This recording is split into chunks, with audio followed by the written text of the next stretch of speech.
देखिए, जब आपके पजामे की नाड़ी की डोर किसी और के हाथ में हो तब आपको ज़्यादा उछल-कूद नहीं करना चाहिए, क्योंकि सामने वाले ने अगर ज़रा-सा भी नाड़ा खींच दिया तो आपको दुनिया के सामने नंगा होने में देर नहीं लगेगी। और ऐसा ही कुछ इस समय बांग्लादेश के साथ में हो रहा है। दरअसल बांग्लादेश, जो कि होशियारी देने से 1% भी पीछे नहीं हटता है, उसने भारत के साथ में पिछले कुछ समय में, जब से वहाँ पर तख्ता-पलट हुआ है, कुछ इस तरह की बचकानी हरकतें करी हैं कि अब बांग्लादेश के पिता भारत को कहीं न कहीं अब बताना ही पड़ेगा कि संटी मारने पर कितना ज़्यादा दर्द होता है। दरअसल भारत ने बांग्लादेश से होने वाले इंपोर्ट पर नए प्रतिबंध लगाए हैं, और इस कदम से बांग्लादेश की पहले से ही कमजोर हो रही अर्थव्यवस्था, इकोनॉमी पर और दबाव पड़ने वाला है।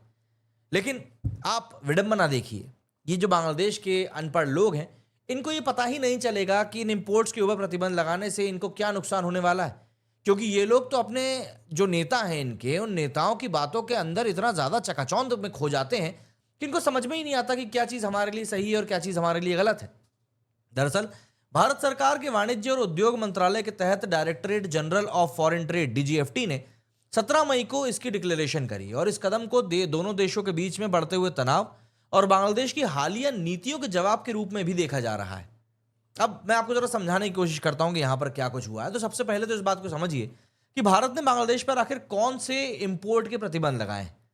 देखिए, भारत ने बांग्लादेश से कई सारे उपभोक्ता सामानों के आयात पर लैंड बॉर्डर के माध्यम से रोक लगा दी है। इसमें अगर मैं शामिल होने वाली चीज़ों की बात करूं तो ये सामान अब नॉर्थ ईस्ट, मतलब कि असम, मेघालय, त्रिपुरा, मिजोरम और पश्चिम बंगाल के लैंड कस्टम स्टेशनों या फिर इंटीग्रेटेड चेक पोस्ट आईसीपी, जैसे कि पेट्रोपोल हो गया जो पश्चिम बंगाल में आता है, सुतरकंडी हो गया जो कि असम में आता है, या फिर डॉकी हो गया जो मेघालय में आता है, इन जैसे लैंड पोर्टल्स के माध्यम से भारत में प्रवेश नहीं कर पाएगा।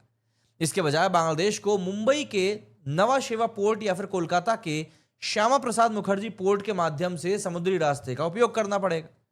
हालांकि कुछ जरूरी सामान जैसे कि मछली हो गई, समुद्री खाना हो गया, एलपीजी हो गई, एडिबल ऑयल हो गया, क्रस्ट स्टोन पर यह प्रतिबंध जो है लागू नहीं है। साथ ही नेपाल और भूटान को बांग्लादेश के माध्यम से भेजे जाने वाले सामान पर भी कोई रोक नहीं लगाई गई, क्योंकि भारत इन देशों के साथ में फ्रेंडली रिलेशन को बनाए रखना चाहता है। अब सवाल ये आता है स्वाभाविक तौर पर कि भैया आखिर ये परेशानी भारत को हुई क्यों, क्यों प्रतिबंध लगा दिया। तो जी, ये कदम बांग्लादेश की हालिया व्यापार नीतियों के जवाब में दिया गया है। अप्रैल 2025 में बांग्लादेश ने भारतीय यार्न, मतलब कि धागे के आयात पर लैंड पोर्ट्स के माध्यम से प्रतिबंध लगाए थे, और बेनापोल पेट्रापोल चेकपोस्ट पर भारतीय ट्रकों के लिए कस्टम क्लियरेंस में लगने वाले टाइम को बढ़ाकर नॉन टैरिफ बैरियर्स क्रिएट किया था। इनका उद्देश्य भारतीय उत्पादों को बांग्लादेश में प्रवेश करने से रोकना था। इसके अलावा बांग्लादेश की इंटरनल गवर्नमेंट के प्रमुख मोहम्मद यूनुस ने भारत विरोधी बयान, खास करके नॉर्थ ईस्ट को लेकर चीन में दिए गए बयान ने भारत को ये कदम उठाने के लिए कहीं ना कहीं मोटिवेट किया है। अब आप सोच रहे होंगे भैया ऐसा क्या कह दिया था यूनुस ने। तो यूनुस साहब ने कहा था कि भारत के 7 राज्य, भारत के पूर्वी हिस्से, जिन्हें 7 सिस्टर्स भी कहा जाता है, ये भारत के लैंड लॉक्ड एरियाज हैं। समंदर तक उनकी पहुंच का कोई रास्ता नहीं है। इस पूरे एरिया के लिए समंदर के अकेले संरक्षक हम ही हैं। इसलिए ये विशाल संभावना के द्वार खोल देता है। ये चीनी इकोनॉमी के लिए विस्तार हो सकता है। चीज़ें बनाएं, उत्पादन करें, चीज़ें बाजार में ले जाएं, चीज़ें चीन में ले जाएं और बाकी दुनिया तक पहुंचाएं। मतलब ये एक तरीके का धमकी के लिहाज से देखा गया था। अब ऑब्वियस सी बात है, आपके मन में ये जानने की एक जिज्ञासा आई होगी कि ये जो प्रतिबंध भारत ने लगाए हैं, इससे बांग्लादेश को आखिर क्या फर्क पड़ेगा।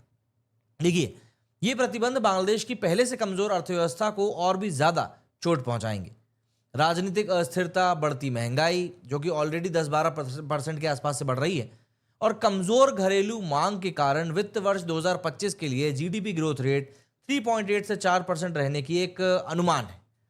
ये फाइनेंशियल ईयर 2024 के 4.2% से भी कम है।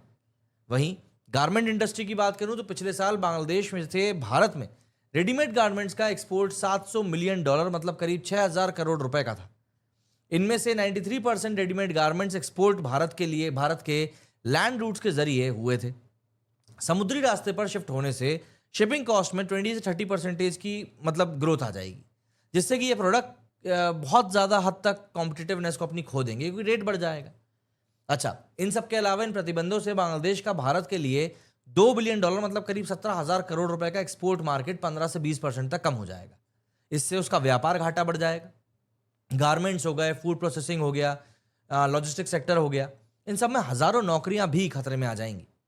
इनके अलावा विदेशी मुद्रा भंडार की कमी और टका के अवमूल्यन के बीच में एक्सपोर्ट कॉस्ट बढ़ने से बांग्लादेश के पेमेंट बैलेंस पर और भी ज़्यादा प्रेशर आएगा।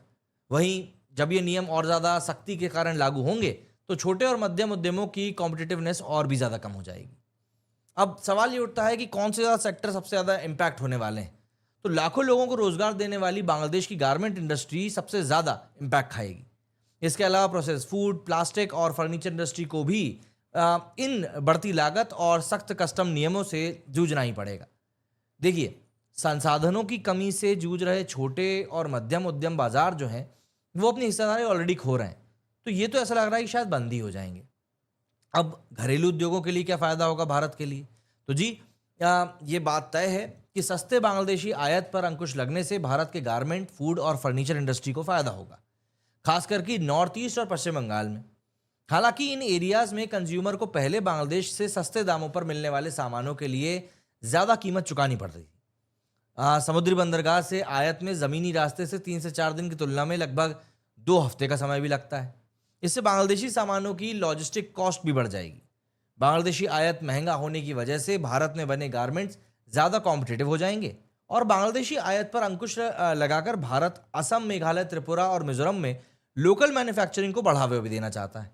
इससे बांग्लादेशी जितनी भी चीज़ें हैं उन पर निर्भरता कम होगी और इन राज्यों में आर्थिक विकास को सीधे तौर पर बढ़ावा मिलेगा। Confederation of Indian textile industry (CITI) और manufacturing association of India (CMAI) ने इस कदम की तारीफ करी है और उन्होंने इस डंपिंग को रोकने और आत्मनिर्भर भारत पहल के तहत आत्मनिर्भरता को मजबूत करने की दिशा में एक कदम बताया है। हालांकि भारत पर भी इस प्रतिबंध का थोड़ा बहुत नहीं, अच्छा खासा असर पड़ेगा। पश्चिम बंगाल में पेट्रापोल के रास्ते हर दिन प्रीमियम कपड़ों के से लदे हुए लगभग 20 से 30 ट्रक एंटर करते हैं। प्रतिबंध के कारण ये रुक जाएगा, जिससे कि ट्रक चालक, बॉर्डर लॉजिस्टिक्स हब पर काम करने वाले कर्मचारी और ट्रांसपोर्ट रेवेन्यू सीधे तौर पर प्रभावित होंगे ही होंगे। अब देखिए, आप इस बात की मेन बात को समझिए। बांग्लादेश के पास में इन सब चीज़ों से निपटने के कुछ एक विकल्प हैं, जैसे कि भारत के साथ बातचीत करके बांग्लादेश प्रतिबंधों में ढील करवा सकता है और संबंध सुधारने की कोशिश कर सकता है। नए निर्यात गंतव्यों की तलाश कर सकता है, जगहों की तलाश कर सकता है। हालांकि भारत को 15% निर्यात को देखते हुए ये बहुत ज़्यादा लंबी प्रोसेस रहेगी। भारत पर निर्भरता कम करने के लिए लोकल प्रोडक्शन में निवेश कर सकता है। इसके लिए भारी संसाधनों की ज़रूरत पड़ेगी, मतलब खर्चा वहाँ भी बढ़ेगा।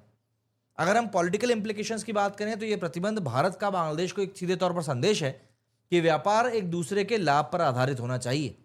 ये बांग्लादेश की हालिया नीतियों और यूनुस के उत्तेजक बयानों के प्रति भारत की नाराजगी को सीधे तौर पर दिखाता है।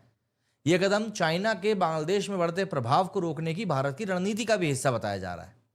दरअसल अगस्त 2024 में बांग्लादेश में हुए विद्रोह के बाद प्रधानमंत्री शेख हसीना को देश छोड़कर भागना पड़ा। उन्होंने भारत में जाकर शरण ली बांग्लादेश से भागने के बाद, और बांग्लादेश में अंतरिम सरकार बनाई गई और मोहम्मद यूनुस उसके मुखिया बने। शेख हसीना के समय भारत बांग्लादेश के रिश्ते काफ़ी मजबूत थे, लेकिन उनके जाने के बाद बांग्लादेश की एंटी इंडिया गतिविधियां काफ़ी ज़्यादा बढ़ चुकी हैं। कई सारे बांग्लादेशी नेताओं ने भारत विरोधी बयान दिए हैं और बांग्लादेश में रहने वाले हिंदू नेताओं को निशाने पर भी लिया है। इस वजह से दोनों देशों की तलखी और भी ज़्यादा बढ़ गई है। इसके अलावा बांग्लादेश लगातार पाकिस्तान के साथ अपनी साझेदारी को मजबूत भी करता जा रहा है, जो ऑब्वियस सी बात है भारत को पसंद नहीं आ रही है। तो भुगतो आप।